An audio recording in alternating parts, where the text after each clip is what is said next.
Last video में बड़ा प्रेमचंद युग के अन्य महत्वपूर्ण उपन्यासकार और उनके उपन्यास, अब उनमें से कुछ इंपॉर्टेंट है, उनके बारे में थोड़ी थोड़ी डिटेल देख लेते हैं। सबसे पहले आते हैं जयशंकर प्रसाद। ये प्रेमचंद युग के उपन्यासकार माने जाते हैं। ठीक है, जयशंकर प्रसाद कृत कंकाल, इन्होंने एक उपन्यास लिखा कंकाल। उसमें हिंदू समाज की विकृतियों का चित्रण हुआ है।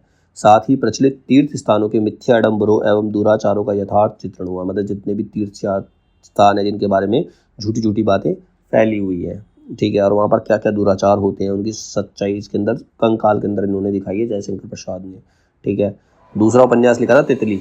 इस तितली उपन्यास में किसान मजदूर वर्ग पर होने वाले अत्याचारों तथा निम्न वर्ग की दयनीय स्थिति का चित्रण करते हैं। ठीक है, तितली उपन्यास में किसान मजदूर वर्ग पर होने वाले अत्याचारों और निम्न वर्ग की दयनीय स्थिति का चित्रण हुआ है। और तीसरी एक अपूर्ण रचना थी इरावती। इसमें जयशंकर प्रसाद का ऐतिहासिक उपन्यास है ये। इसमें शुंग काल की कथा है, इसमें शुंग काल की कथा दिखाएगी, ऐतिहासिक उपन्यास है ये। तो तीन ही उपन्यास लिखे थे जयशंकर प्रसाद ने। इसके बाद आते हैं जो इम्पोर्टेंट है वो है विशंबर नाथ शर्मा कौशिक, जिन कौशिक के नाम से भी जाना जाता है।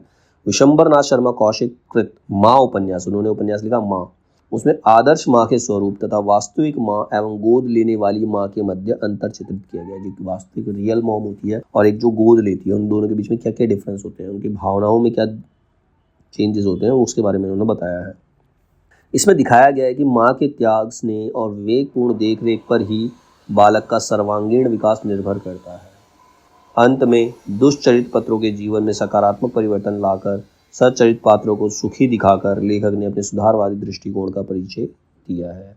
फिर इनका उपन्यास है भिखारिणी। इस उपन्यास में अंतर जातीय विवाह की समस्या को उठाया गया है। गोपाल राय के अनुसार भिखारिणी उपन्यास में जाति भावना के द्वंद्व में प्रेम की पराजय और त्रासदी का चित्रण हुआ है। फिर संघर्ष उपन्यास इनका है। संघर्ष उपन्यास में आर्थिक विषमता के कारण, मतलब गरीबी के कारण प्रेम की निष्फलता का अंकित हुआ, मतलब अगर इंसान गरीब है तो उसे प्रेम की प्राप्ति नहीं हो सकती, उसका प्रेम निष्फल रहेगा। ठीक है, फिर है चतुर्सेन शास्त्री। चतुर्सेन शास्त्री का उपन्यास लेखन प्रेमचंद युग से आरंभ होता है। यद्यपि एक उपन्यासकार के रूप में वह परवर्ती दौर में स्थापित होते हैं, किंतु अध्ययन की सुविधा के लिए इनकी सभी रचनाओं का विवेचन इसी युग में किया गया है, मतलब उनको प्रेमचंद युग का ही कवि रचनाकार माना जाता है। हृदय की परख, हृदय की प्यास, व्यभिचार, अमर अभिलाषा तथा आत्मदेह उनके विवेच्य युग के उपन्यास हैं तथा अन्य उपन्यास परवर्ती दौर के, बाकी उनके बाद के दौर के उपन्यास हैं। ठीक है, गोपाल राय के अनुसार हृदय की परख उपन्यास में विवाह पूर्व प्रेम और फलस्वरूप माता पिता बन जाने वाले प्रेमियों तथा अवैध संतान की समस्याओं का चित्रण किया गया है। अमर अभिलाषा में विधवाओं पर होने वाले अत्याचार तथा व्यभिचार उपन्यास में प्रेम के अमर्यादित तथा अश्लील रूप का चित्रण किया गया है। आत्मदाह उपन्यास में स्वाधीनता आंदोलन एवं देश प्रेम का स्वर प्रमुख है। गोपाल राय के अनुसार वैशाली की नगर वधू में बौद्ध साहित्य की सुप्रसिद्ध पात्र आम्रपाली के चरित्र को केंद्र में रखकर उस काल की ब्राह्मण, बौद्ध और जैन संस्कृतियों के मध्य टकराव और मगध, काशी, कौशल और गणराज्य वैशाली के राजनीतिक संघर्षों का अंकन किया गया है। ठीक है, वैशाली की नगर वधू में वासुदेव, महावीर स्वामी और गौतम बुद्ध तीनों को एक साथ दर्शाया गया है। सोमनाथ उपन्यास में शिव उपासना के विकास का वर्णन हुआ है। साथ ही इसमें प्रसिद्ध शिव मंदिर को महमूद गजनवी द्वारा 1024 ईस्वी में तोड़े और लूटे जाने की कथा वर्णित है सोमनाथ में। ठीक है, कि महमूद गजनवी ने किस प्रकार से शिव मंदिर, प्रसिद्ध शिव मंदिर को तोड़ा, उसको लूटा। ठीक है, इस उपन्यास में भारतीय वेद, स्मृति, पुराण आदि के साथ मिस्र, मेसोपोटामिया, बेबीलोन, पर्सिया, यूनान आदि की पुरातन कथाओं के आधार पर प्रागैतिहासिक जातियों के जीवन और संस्कृति का काल्पनिक चित्रण किया गया है। व्यम रक्षाम है। इस उपन्यास में राम रावण कथा को केंद्र में रखकर आर्य, राक्षस, देव, दानव और संस्कृतियों के मध्य संघर्ष और समन्वय की कथा वर्णित है। इसमें राम और रावण के युद्ध को भी दिखाया गया है व्यम रक्षाम के अंदर। सोना और खून में सिपाही विद्रोह से लेकर भारतीय इतिहास के एक बृहद अंश को प्रस्तुत किया गया है। तो ये थे चतुर्सेन शास्त्री। ठीक है, इसके बाद आते शिव पूजन सहाय। शिव पूजन सहाय भाषा के जादूगर के नाम से विख्यात है, उनको भाषा का जादूगर माना जाता था शिव पूजन सहाय को। शिव पूजन सहाय कृत देहाती दुनिया, उन्होंने एक उपन्यास लिखा था देहाती दुनिया, उसको ठेठ देशज ठाठ का उपन्यास कहा जाता है। इसके केंद्र में बिहार का रामसर गांव है, मतलब उसमें बिहार में एक गांव है जिसका नाम है रामसर, उसको केंद्र में रखा गया है, जिससे निर्धनता, अज्ञान, रूढ़ियों एवं अंधविश्वासों की मार झेलता हुआ दर्शाया गया है। इस उपन्यास की विशेष पहचान व्यंग एवं बिंबों के मेल से बनी भाषा द्वारा चित्रांकन की पद्धति है। फिर आते सियाराम शरण गुप्त। सियाराम शरण गुप्त गांधीवादी विचारधारा को अपने उपन्यासों में लेकर चलते हैं। सियाराम शरण गुप्त कृत गोद, उन्होंने एक उपन्यास लिखा गोद। गोद में संदेह तथा अविश्वास के कारण स्त्री पर समाज द्वारा किए जाने वाले अत्याचारों का चित्रण है। मतलब स्त्री के ऊपर संदेह करके, ठीक है, उस पर अविश्वास करके, मतलब उसके ऊपर संदेह की दृष्टि से लेकर उस पर अत्याचार किए जाते हैं कि वो स्त्री गलत है। अंतिम आकांक्षा में पात्र रामलाल के माध्यम से सामाजिक विषमता और समाज में व्याप्त भ्रष्टाचार का अंकन किया गया है।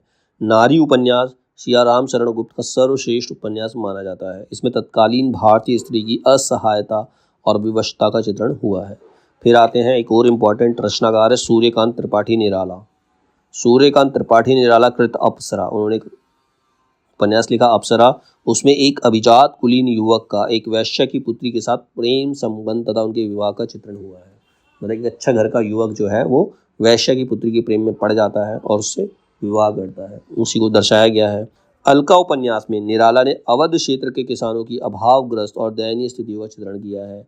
गोपाल राय के अनुसार निरूपमा में निराला ने अपने समय के आर्थिक और वैचारिक रूप से पिछड़े, रूढ़िगत संस्कारों में जकड़े ग्रामीण समाज का बड़ा तल्ख चित्रण किया है। मतलब बड़ा ही भावपूर्ण चित्रण उन्होंने किया है। प्रभावती उपन्यास को स्वयं निराला ने ऐतिहासिक रोमांस की संज्ञा दी है। प्रभावती उपन्यास हो गया एक हिस्टोरिकल रोमांस के नाम से जाना जाता है, स्वयं निराला ने ऐसा कहा है। फिर आते हैं पांडे बेचन शर्मा, उग्र के नाम से जानते हैं इन्हें। पांडे बेचन शर्मा उग्र कृत चंद हसीनों की खुतूत, उनका एक उपन्यास है चंद हसीनों की खुतूत। हिंदी में पत्रात्मक प्रवृत्ति का प्रवर्तक उपन्यास है। इसमें हिंदू एवं मुस्लिम युवक युवती के प्रेम और विवाह तथा सांप्रदायिक सद्भाव का चित्रण हुआ है।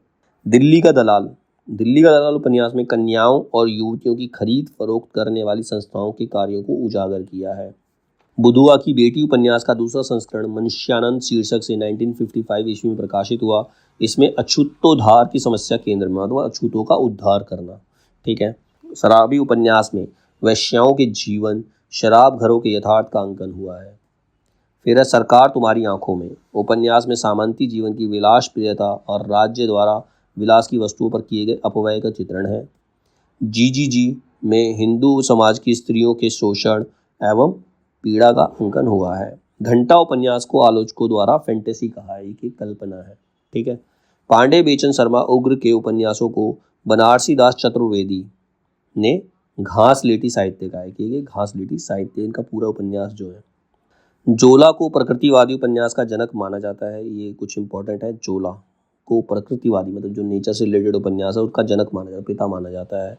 हिंदी में पांडे बेचन शर्मा उग्र, ऋषभ चरण जैन तथा चतुर्सेन शास्त्री प्रकृतिवादी शैली के उपन्यासकार माने जाते हैं। कुछ अन्य फैक्ट्स भी हैं, जैसे अनूप लाल मंडल को बिहार का प्रेमचंद कहा जाता है। बिहार का प्रेमचंद कौन है? अनूप लाल मंडल। समाज की वेदी तथा रूपरेखा की रचना पत्रात्मक विधि में की गई है। चंडी प्रसाद हृदयेश ने भावपूर्ण आदर्शवादी शैली में मनोरमा तथा मंगल प्रभात उपन्यास की रचना की। प्रताप नारायण श्रीवास्तव कृत विदा, उनका एक उपन्यास है विदा, उसमें भारतीय तथा पाश्चात्य सभ्यता का समन्वय, मतलब उनमें तालमेल दिखाया गया है। विजय में अभिजात्य वर्गीय बाल विधवा के जीवन की समस्या का अंकन है। विकास में अभिजात वर्ग की विलासिता का चित्रण है।